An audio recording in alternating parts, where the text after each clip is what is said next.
Existen muchas alternativas y medidas de eficiencia o índices de rendimiento que se pueden tratar de optimizar bajo las diferentes soluciones que podemos proveer a un problema de scheduling.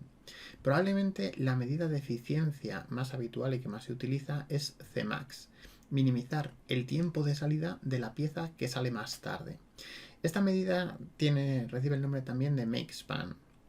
Se trata de ver de todas las piezas que están en mi taller cuál es la que más tarde sale, y el valor en el que esa pieza sale es el que va a marcar en la medida de eficiencia. Y lo que queremos es que ese valor sea mínimo. La pieza que más tarde sale, que salga lo más pronto posible. Otra medida que es equivalente en los problemas estáticos es Fmax. En Fmax lo que hacemos es minimizar el tiempo de permanencia de la pieza que permanece más tiempo en el taller. Como en los problemas estáticos todas las piezas están disponibles desde el instante cero, esta medida es equivalente a Cmax, al Makespan. Otra opción es, en lugar de calcular la opción del máximo, es calcular el medio. En ese caso sería Fmed. Lo que estaríamos haciendo es minimizar el tiempo medio de permanencia de las piezas en el taller. Vamos a ver un ejemplo muy sencillo. Imaginad que tenemos una situación como la que aparece en pantalla. Tenemos un problema con 4 órdenes de fabricación, una única máquina. El flujo, en este caso, como solo hay una máquina, es el mismo. Puede ser permutacional, flowshop o jobshop, da igual. Y queremos optimizar Cmax o queremos calcular Cmax, Fmax y Fmed para dos posibles soluciones. La primera solución sería 1, 2, 3, 4, sabiendo que la duración de la primera orden de fabricación es 2 unidades de tiempo, la duración de la segunda orden de fabricación es 4, la de la tercera es 3 y la de la cuarta 1.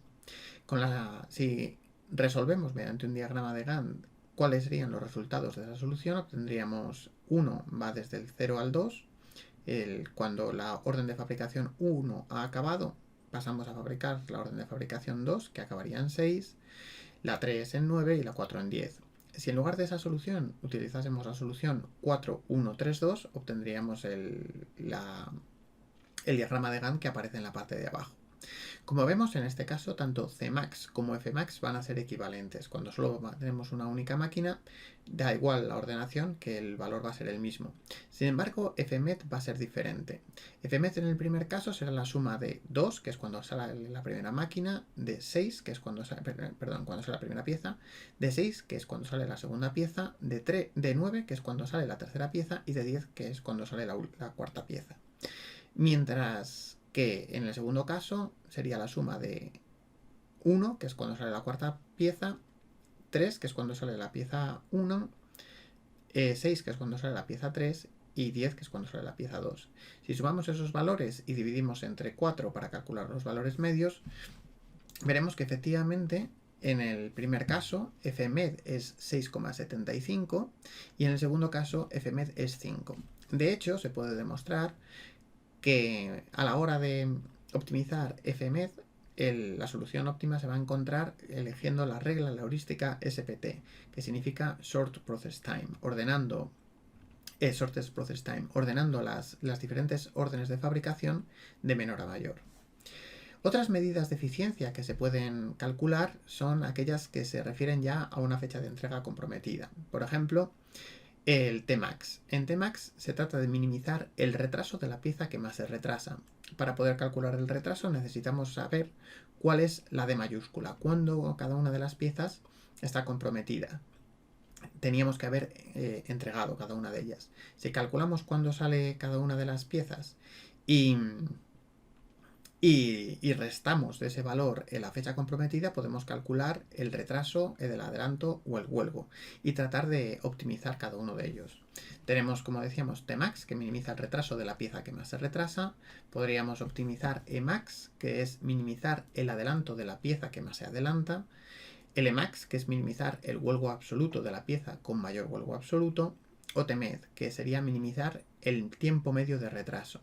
En este último caso hay dos tipos de bibliografías, aquellas que consideran como tiempos de retraso solo aquellas tareas que se retrasan, mientras que otras consideran que hay que hacer en el cómputo del valor medio, hay que incluir todas las tareas, tanto si se retrasan como si no, y si no se retrasan, el valor de retraso en ese caso es 0.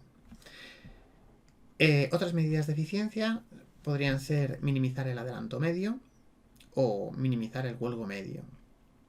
Y otra de las situaciones que se da con bastante frecuencia es que no todas las órdenes de trabajo tienen la misma importancia para nosotros. Puede ocurrir que haya órdenes que sean más relevantes y que no queramos incurrir en un determinado retraso por cualquier razón. Estas razones pueden ser muy diversas.